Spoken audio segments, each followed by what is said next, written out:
তো ন্যায় বিচার প্রতিষ্ঠা করতে হলে আগে আপনাকে ন্যায়পরায়ণ হতে হবে, এবং ন্যায়পরায়ণ হওয়ার গুরুত্ব তাৎপর্য কোরআন এবং হাদিসে কত বেশি। রাসূলুল্লাহ সাল্লাল্লাহু আলাইহি ওয়াসাল্লাম বলছেন, সাবাতু ইউদিল্লুহুমুল্লাহ ইয়াউমা লা দিল্লা ইল্লা দিল্লুহ, 7 শ্রেণীর মানুষকে কঠিন কিয়ামতের মাঠে বিশেষ ছায়া দেওয়া হবে। তার 1 নম্বরে কোনো নামাজি, হাজি, তাহাজ্জুদ গুজার দানবীরকে স্থান দেওয়া হয়নি, স্থান দেওয়া হয়েছে ইমামুন আদিল, ন্যায়পরায়ণ দায়িত্বশীলকে স্থান দেওয়া হয়েছে। ন্যায়পরায়ণতা বড় কঠিন জিনিস, বড় ভয়ঙ্কর জিনিস। রাসূলুল্লাহ সাল্লাল্লাহু আলাইহি ওয়াসাল্লাম সন্তানদের মধ্যে আদর করতেও ন্যায় প্রতিষ্ঠা করতে বলেছেন। আল্লাহ সুবহানাহু ওয়া তাআলা বিবাহ করতে গিয়ে স্ত্রীর উপর ন্যায় প্রতিষ্ঠা করতে বলেছেন। ন্যায় নিশ্চিত না করতে পারলে অতিরিক্ত বিবাহ করতে নিষেধ করেছেন। আল্লাহ সুবহানাহু ওয়া তাআলা ন্যায়ের আদেশ দিতে গিয়ে বলেন, ইন্নাল্লাহা ইয়া'মুরুকুম বিল আদল, আল্লাহ তোমাদেরকে ন্যায়ের আদেশ দিচ্ছে। আল্লাহ ন্যায়ের আদেশ দিতে গিয়ে বলেন, ওয়ালা ইয়াজরিমান্নাকুম শানআনু কওমিন আলা আল্লা তা'দিলু, দুনিয়ার মানুষ, দুনিয়ার মুসলমানেরা, মুমিনেরা জেনে রাখো, কোনো জাতি, কোনো গোত্র, কোনো সম্প্রদায়ের প্রতি তোমার অন্তরে যে রাগ, ক্ষোভ, বিদ্বেষ লুকিয়ে আছে, এটা যেন তার প্রতি ন্যায় আচরণ করতে তোমাকে বাধা না দেয়। এটাই তাকওয়া, ন্যায়পরায়ণ হওয়াই তাকওয়া। কেননা আল্লাহ নিজে ন্যায়পরায়ণ, পৃথিবীতে যত নবী রাসূল পাঠিয়েছেন সব ন্যায়পরায়ণ। আর আপনি মুসলমানদের বাড়ি ঘর, রাষ্ট্র, পরিবার, ফ্যামিলি, ইসলামী দল, ইসলামী আন্দোলন, ইসলামী সংগঠন, মসজিদ, মাদ্রাসা, যেখানে যাবেন বাহ্যিক রিচুয়ালস আছে, বাহ্যিক আনুষ্ঠানিকতা আছে, নাই তো কি নাই, ন্যায় নাই। ইসলামী দলের আমির ওই কর্মীকেই পদ দিয়ে রেখেছে যে বেশি চামচামি করে, আর ওই কর্মীকে দল থেকে বের করে দিয়েছে যে বেশি কর্মঠ হয়ে কাজ করে। তো ওই আমির তো তার দলই ন্যায় প্রতিষ্ঠা করতে পারেনি, রাষ্ট্রে কিসের ন্যায় প্রতিষ্ঠা করবে?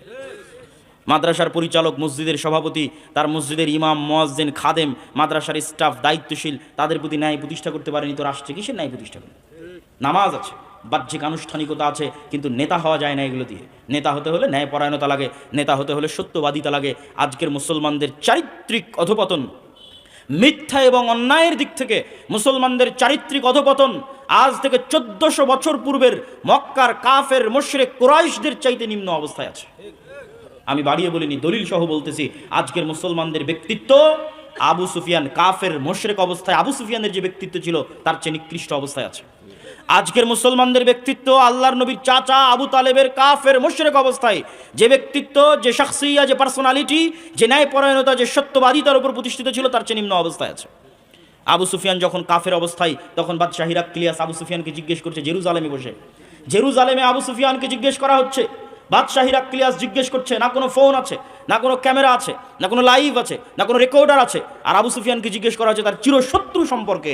অথচ আবু সুফিয়ান একটা কথা তার শত্রু মুহাম্মদ সাল্লাল্লাহু আলাইহি ওয়াসাল্লাম সম্পর্কে মিথ্যা কথা সেই দিন বাদশাহ হিরাক্লিয়াসের দরবারে দাঁড়িয়ে বলেনি।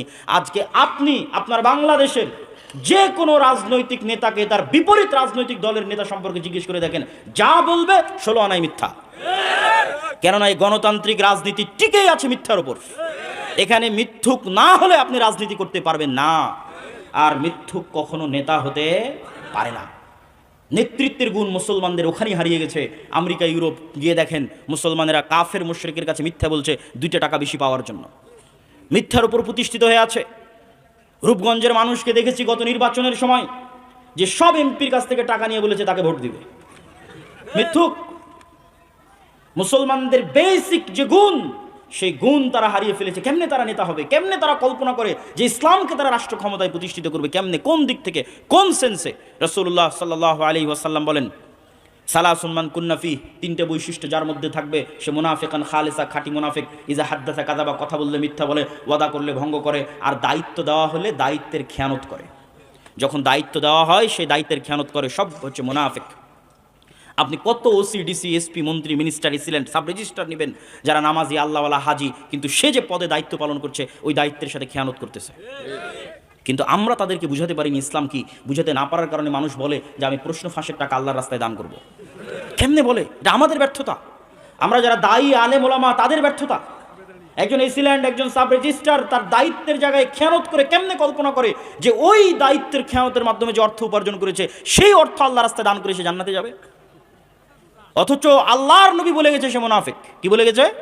মুনাফিক। দায়িত্ব দেওয়া হয়েছে, দায়িত্ব পালন আমানতের সাথে পালন করেনি, মুনাফিক। তো মুনাফিক মুসলিমের নামাজ দিয়ে কি হবে? মুনাফিক মুসলিমের হজ, উমরা, দান দিয়ে কি হবে? তাকে আল্লাহ কখনো নেতা বানাবেন না। কেননা এই ধরনের মানুষ গোলাম হওয়ার জন্য পৃথিবীতে এসেছে, আজীবন গোলাম থাকবে। এই জন্য রাসূলুল্লাহ সাল্লাল্লাহু আলাইহি ওয়াসাল্লাম মুসলমানদের যেন সেলফ রেসপেক্ট ঠিক থাকে, মুসলমানদের যেন আত্মমর্যাদা আত্মসম্মান ঠিক থাকে, মিথ্যা বললে আত্মসম্মান থাকে না, অন্যায় করলে আত্মসম্মান থাকে না, নেতা হওয়া যায় না। তো মুসলমানেরা যেন নেতা হতে পারে, মুসলমানদের যেন আত্মমর্যাদা আত্মসম্মান ঠিক থাকে, এই জন্য আল্লাহর নবী বলতেন তার নিজের আত্মমর্যাদা আত্মসম্মান ঠিক রাখার জন্য বলতেন আল্লাহুম্মা ইন্নী আউযু বিকা মিনাল মাআসামি ওয়াল মাগরাম। আল্লাহ পাপ থেকে বাঁচতে চাই, কর্জ থেকে বাঁচতে চাই, ঋণ থেকে বাঁচতে চাই। আর এক দোয়ার মধ্যে আল্লাহ নবী বলছেন আল্লাহুম্মা ইন্নী আউযু বিকা মিনাল হাম্মি ওয়াল হুজনি, বলতে বলতে বলছেন ওয়া গালাবাতিদ দাইনি ওয়া ওয়াজালিদ দাইনি, হে আল্লাহ ঋণের বোঝা থেকে পরিত্রাণ চাই, ঋণের বোঝা থেকে বাঁচতে চাই। আল্লাহর নবীকে জিজ্ঞেস করা হলো কেন আপনি এত লোন থেকে বাঁচতে চান? আল্লাহর নবী উত্তরে বলছেন ইজাস্তাদানা রাজুল বাদা ইউকাযযিব, মানুষ যখন লোন নেওয়া শুরু করে মিথ্যা বলা শুরু করে। এইটা ছিল আমাদের মূল পয়েন্ট, যে মুসলমানের আত্মমর্যাদা যেন নষ্ট না হয়, মিথ্যা বললে আত্মসম্মান থাকে না। এই জন্য আল্লাহর নবী নিজে লোন থেকে বাঁচতে চাইতেন, মুসলিম উম্মাকে লোন থেকে বাঁচার জন্য বলতেন। কিন্তু আপনি যান গ্রামে গঞ্জে, কয়টা বাড়ি আপনি খুঁজে পাবেন যারা কিস্তির সুদের ভিত্তিতে লোন নেয়নি, আর প্রত্যেক দিন ওই লোনওয়ালাকে ওই কিস্তিওয়ালাকে মিথ্যা বলতেছে না, পুরো পরিবার মিলে মিথ্যা বলছে, নিজে মিথ্যা বলছে, স্ত্রীকে মিথ্যা বলাচ্ছে, সন্তানকে মিথ্যা বলাচ্ছে। যেই পুরো একটা পরিবার মিথ্যার উপর গড়ে উঠছে, এই পরিবার রাষ্ট্র ক্ষমতা ইসলাম প্রতিষ্ঠা করবে? এই পরিবার বাংলাদেশকে ভারতের গোলামি থেকে মুক্তি দিবে? অসম্ভব।